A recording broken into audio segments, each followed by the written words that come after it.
Kalau dipikir-pikir malah kepikiran. Tapi kalau dipikir-pikir lagi, bagaimana bilangan yang membuat MTK di sekolah kalian menjadi rumit bisa tercipta? Ya, bilangan yang saya maksud adalah bukan X, tapi Pi. Ya, bagaimana Pi itu bisa tercipta yang membuat buku MTK kalian menjadi tebal? Saya mohon untuk kalian siapkanlah otaknya, karena isi video ini akan membuat kalian pusing karena isinya yang terlalu panjang dan gokil. Oke, lanjut. Jadi, bagaimana Pi itu bisa tercipta? Ini dia satu video ribuan fakta.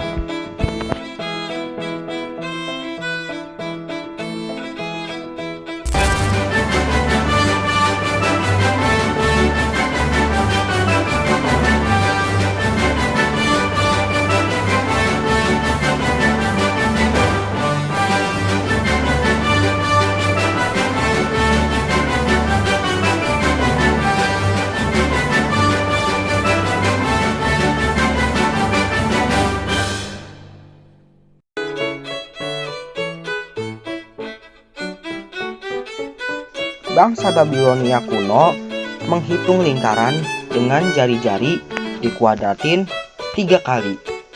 Contohnya itu kayak R pangkat 2 dikali R pangkat 2 dikali R, yaitu rusuknya atau R-nya dikuadratin lalu dikali 3 kali. Lalu pada 1900 sampai 1680 sebelum Masehi, teks-teks Babilonia kuno menyebutkan kalau Pi itu adalah 3,125, yang dimana itu merupakan hasil Pi paling akurat pada masa itu. Lalu Papirus Rin atau artikel Mesir kuno sekitar 1650 sebelum Masehi memperkirakan juga kalau Pi itu adalah 3,1605. Disinilah bagian gokilnya. Kita akan memasuki full sejarahnya yang amat panjang. Jadi, bersiaplah.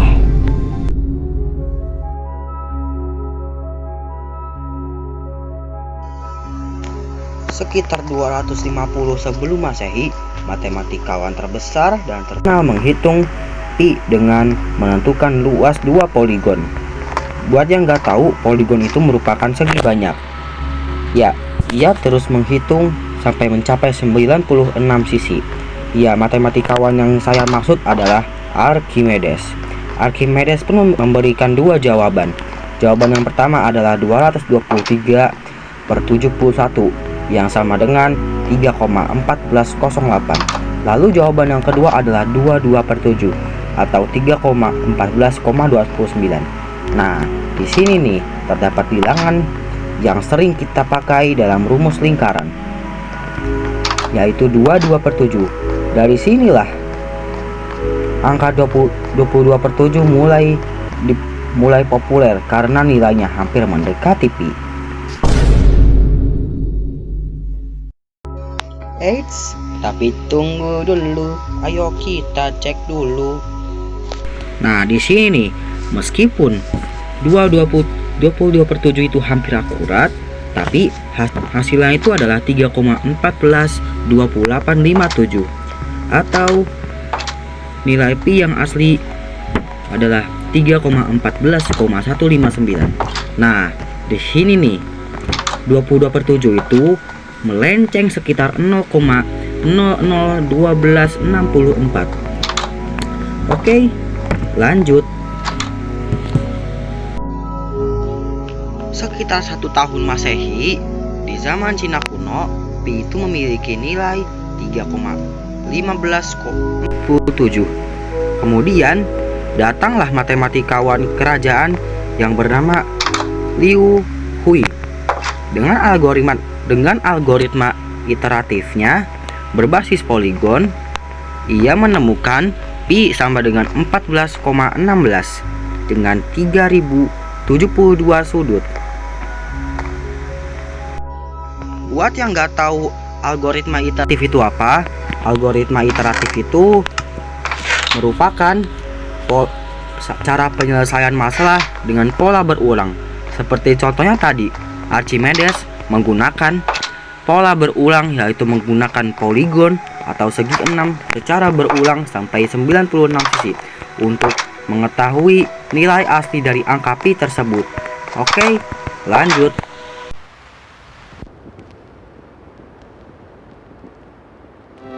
Sebelum kalian memasuki bagian ini, sebenarnya pada bagian ini kalian itu boleh aja sih nge-skip bagian ini, soalnya soalnya bagian ini tuh tidak terlalu penting. Tapi bagi orang yang cerdas pastinya akan sangat penasaran dan akan melototin bagian ini. Jadi buat kalian yang mau skip, ya udah skip aja. Tapi buat yang cerdas pasti akan melototin dan melototin. Oke, lanjut. Sebelum masuk pada bagian ini, kalian itu harus tahu dulu yang namanya itu digit. Oke, jadi digit itu merupakan urutan angka dari 0 sampai 9. Masih nggak paham? Oke, contohnya gini. 125. 1 itu adalah digit pertama, 2 itu digit kedua, sementara 5 itu merupakan digit ketiga. Ya, jadi kurang lebih begitulah konsep digit. Aryabhata, astronom asal India yang berhasil menemukan nilai dari pi yaitu 3,14,18. Fibonacci, pada tahun 1220 Masehi dengan metode poligon ia menemukan nilai 3,14,18. Jamshid Al-Qasi menemukan 16 digit pada tahun 1424 Masehi dengan poligon yang berisi 3 kali 2 pangkat 28, yang kemudian memecahkan rekor untuk 180 tahun ke depan. Lalu pada tahun 1579 Masehi, matematikawan Prancis yang bernama Francois Viette bisa mencapai 9 digit dengan poligonnya yaitu 3 kali 2 pangkat 17. Lalu datang matematikawan asal Flandria, yaitu kota asal Belgia, yang mencapai 15 digit pada tahun 1593. Kemudian ada Rudolf van Coulen yang mencapai 35 digit pada tahun 1596 Masehi, yang kemudian memecahkan rekor Jamshid tadi. Coba cek di kalkulator kalian masing-masing. Pasti nilai kalkulatornya sama dengan nilai Rudolf ini. Lalu datang lagi nih Willibrord Snellius pada 1621 Masehi dengan mencapai 34 digit. Lalu datang lagi juga nih astronom asal Austria bernama Christoph Grieberger yang mencapai 38 digit pada 1630.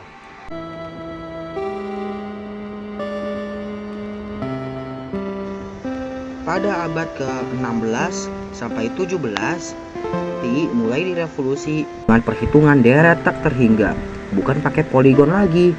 Deret tak terhingga itu merupakan penjumlahan deret dari suku angka yang tak terhingga. Contohnya tuh kayak 1 ditambah 2 tambah 3 tambah 4 dan seterusnya tanpa batas tuh.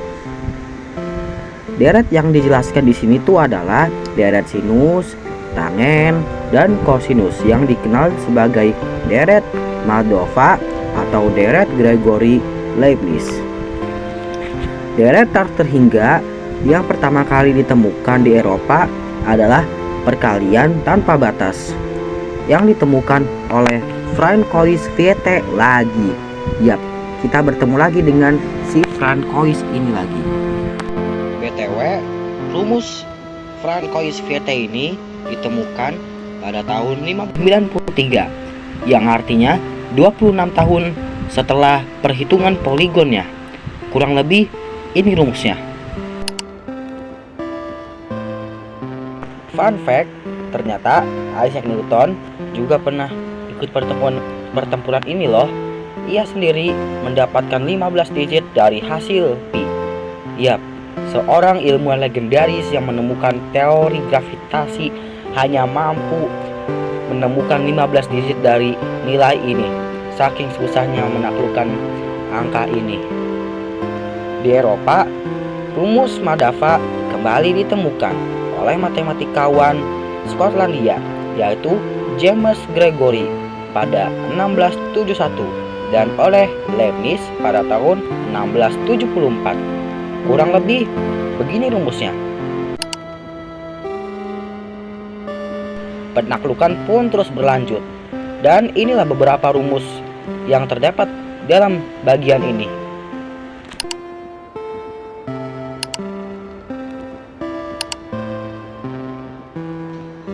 Pertempuran dengan si menaklukkan angka pi ini pun terus berlanjut, sampailah kita masuk ke bagian konvergensi. Akan terdapat dua rumus yang dibandingkan di sini. Yang pertama adalah deret Gregory dan Leibniz. Lalu kedua ada deret yang digunakan Nilakanta pada abad ke-15. Berikut perbandingannya.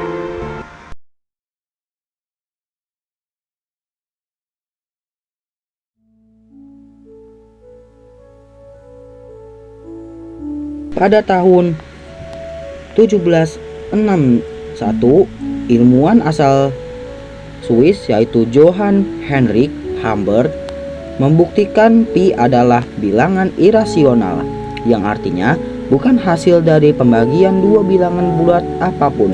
Pembuktian ini menggunakan pecahan kontinus dan fungsi tangen tadi. Tapi pada tahun 1882, matematikawan Jerman bernama Ferdinand von Lindemann membuktikan kalau pi itu adalah bilangan transendental. Buat yang nggak tahu, bilangan transendental itu ya simpelnya itu kayak bilangan real, tapi bukan persamaan dari akar dan bukan persamaan dari bilangan nol ataupun irasional.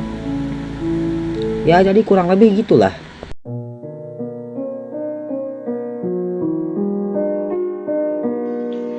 Dengan ditemukan komputer, akhirnya pi ini mulai menemukan sisi terangnya. Pada tahun 2019, ilmuwan komputer yang juga bekerja di Google bernama Emma Haruka menemukan 32 triliun digit dari pi ini. 32 triliun loh, coba bayangin. Tapi masih ada yang lebih gila lagi loh. Pada 29 Januari 2020, Timothy Mullikan berhasil menemukan 50 triliun digit. Bayangin loh, 50 triliun. Kalau dijabaran di video ini pun gak bakal muat kayaknya.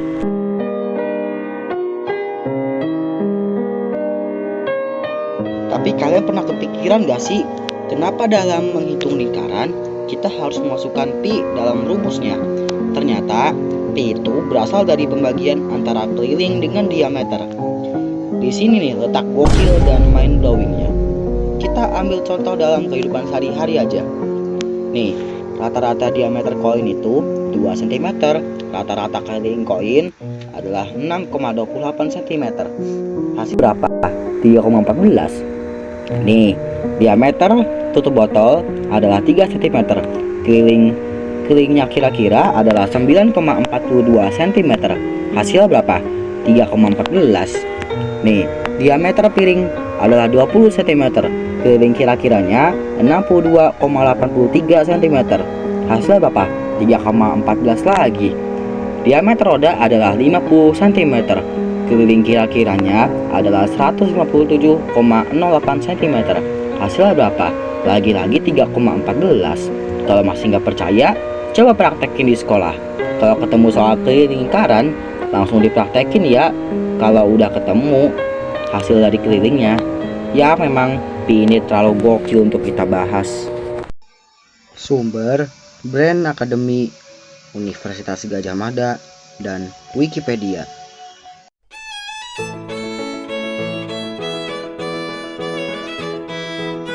Pi ini memiliki sejarah yang sangat panjang, sama seperti angkanya. Dari tadi saya selalu menyebutkan kata penaklukan dalam penjelasan tadi. Kenapa saya selalu menyebutkan kata penaklukan? Jadi, Saya ibaratkan kalau matematika ini kayak sebuah game. Pi ini kayak final boss line X. Tujuan gamenya adalah mencari nilai atau hasil dari suatu bilangan. Pi saya taruh sebagai final boss karena banyak ilmuwan yang mencoba berbagai cara untuk menaklukkan atau mencari nilai dari angka pi tersebut. Ya, jadi intinya pi ini masih banyak misterinya. Kalau mau dibahas di sini, namanya juga bukan kesimpulan dong, soal terlalu panjang. Jadi gimana nih? Panjang kan isi videonya, sejarahnya? Pasti pusing kan?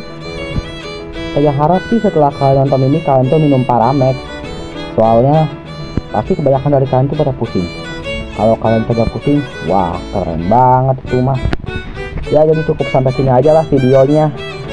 Jadi gimana nih menurut kalian? Kalau ada yang mau berpendapat, monggo. Kolom komentar siap membantu. Ingat, stay curious and anything for everything.